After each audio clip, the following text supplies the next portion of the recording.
आला आला राजपालचा भव्य मान्सून सेल आला. 30% ते 70% घसघशीत सूट.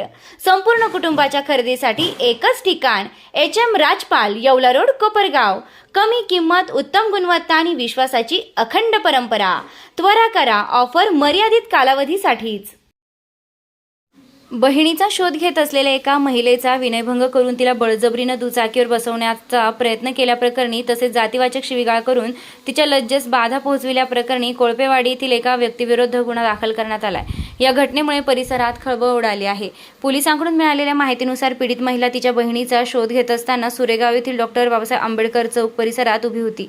त्यावेळी आरोपी योगेश कोळपे तेथे आला व तुझी बहीण सापडली का अशी विचारणा केली. महिलेनं नकारार्थी उत्तर दिल्यानंतर माझी गावात चांगली ओळख आहे, आपण तिला शोधू असं सांगत त्यानं महिलेला त्याच्या दुचाकीवर बसण्यास सांगितलं. महिलेनं त्यास नकार दिल्यानंतर आरोपीनं तिच्याशी लगट करत तू मला आवडते, चल माझ्या घरी कोणी नाही, आपण घरी जाऊ असं म्हणत तिचा हात बळजबरीनं धरून तिला ओढत दुचाकीवर बसवण्याचा प्रयत्न केल्याचा आरोप फिर्यादीत करण्यात आलाय. तसेच कोणी पाहत नाही, मी कोणाला सांगणार नाही असं म्हणत आरोपीनं अश्लील वर्तन केल्याचंही तक्रारीत नमूद करण्यात आलंय. यापुढे महिलेनं विरोध दर्शविल्यानंतर आरोपीने तिच्या समाजाचा उल्लेख करून जातीवाचक शिवीगाळ केली तसेच तिच्या लज्जेस बाधा पोहोचेल असे वक्तव्य केल्याचं फिर्यादीत म्हटलं. या प्रकरणी योगेश कोळपे, राहणार कोळपेवाडी, तालुका कोपरगाव, जिल्हा अहिल्यानगर याच्या विरुद्ध भारतीय न्याय समितीचे विविध कलमान्वये विनयभंग आणि अॅट्रॉसिटी कायदा अंतर्गत गुन्हा दाखल करण्यात आला असून पुढील तपास उपविभागीय पोलीस अधिकारी अमोल भारती हे करीत आहेत. निर्भीड न्यूज, योगेश डोके, कोपरगाव.